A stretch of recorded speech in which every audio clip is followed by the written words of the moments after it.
موسیٰ علیہ السلام کو کرایا. حضرت موسیٰ علیہ السلام 10 سال کے بعد جب فرعون کی جبر و استبداد کی چکی میں بنی اسرائیل پس رہے تھے اور موسیٰ علیہ السلام کی دل پہ کیا گزرتا تھا ایک اللہ کو علم تھا. بازار میں آ کر بنی اسرائیلیوں پر ظلم، یہ حال دیکھتے تو دل کھول اٹھتا. ایک ایک کر کے قبطی کو مارو جنہوں نے بنی اسرائیل پہ ظلم کے پہاڑ توڑ دیے ہیں. لیکن کیا کرے، بنی اسرائیل غلام بنے ہوئے تھے، قبطی ان پر حاوی تھے. ولما دخل المدینہ علی حین، ایک دن شہر میں مصر کے قاہرہ میں داخل ہوئے، قاہرہ شام، تو دیکھا ایک قبطی اور بنی اسرائیل کا آپس میں تو میں ہو رہا. موسیٰ علیہ السلام نے بنی اسرائیل اپنے قوم والے بندے سے پوچھا کس بات پہ جھگڑا ہے. سورۃ قصص قرآن کے دوسرے رکوع، کس بات پہ جھگڑا ہے؟ موسیٰ علیہ السلام نے فرمایا، اس بنی اسرائیلی نے کہا موسیٰ علیہ السلام سے، اے اللہ کے نبی، بازار میں اس نے سودا سلف لیا، بہت وزنی اس کا سامان تھا.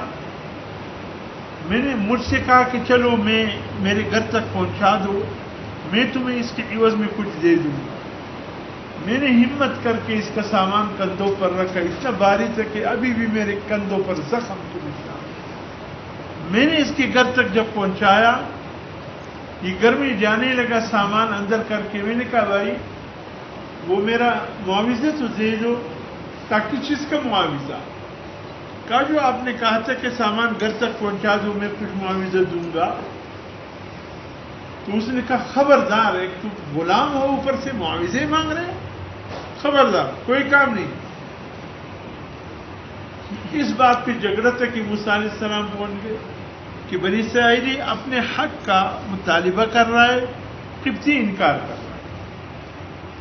موسیٰ علیہ السلام نے اس قبطی فرعونی سے کہا بات تو صحیح ہے، اتنا سامان اس نے تمہارے گھر تک پہنچایا، دے دو اس کو جو اس کا معاوضہ بنتا ہے، زیادہ نہ صحیح کچھ دے دو. آپ بھی اس کے ہم نوا بن رہے، آپ بھی اس کے ہم نوا بن رہے. موسیٰ علیہ السلام کو آیا غصہ.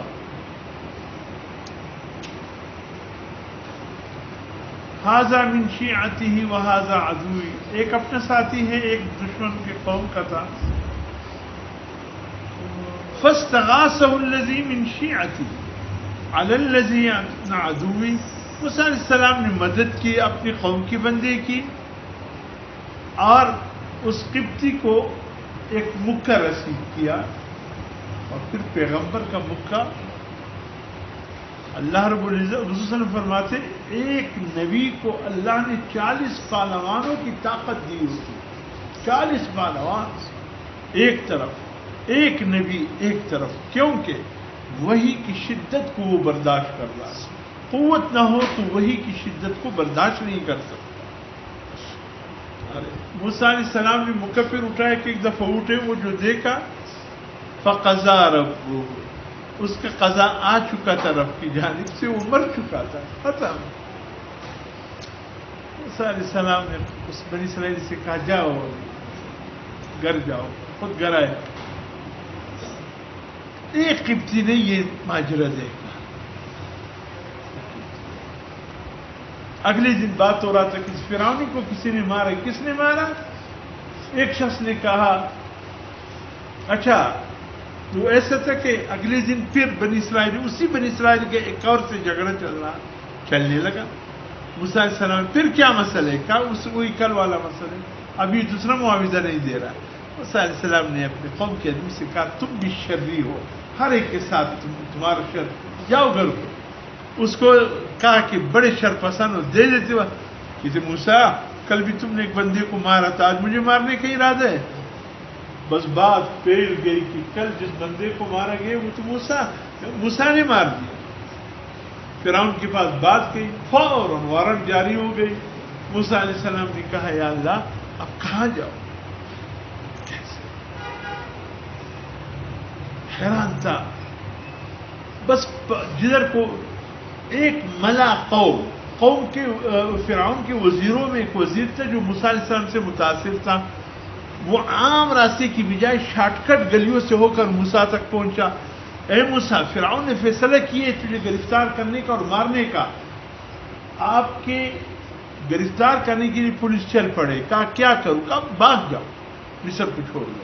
بس موسیٰ علیہ السلام نے شارٹ کٹ راستہ پکڑا، نکل گیا. اس وزیر جو فرعون کا تھا، قبطی تھا، اس نے بہت اچھا کہ موسیٰ جب نکل گئے، اب راستہ سے کسی سے پوچھا میں یہ راستہ کہاں جا رہا ہے؟ اس نے کہا یہ تو مدین کی طرف جا رہا ہے. ولما توجہ تلقاء مدین قال عسى ربي ان يهديني سواء السبيل. بس مدین کی طرف رخ ہوا، بھاگتے بھاگتے چلا گیا. یہاں اطلاع موسیٰ علیہ السلام کو ڈھونڈ رہے تھے، موسیٰ علیہ السلام کو یہاں ڈھونڈ رہے تھے. موسیٰ علیہ السلام مدین پہنچ گئے. اچھا، مدین پہنچنے کے بعد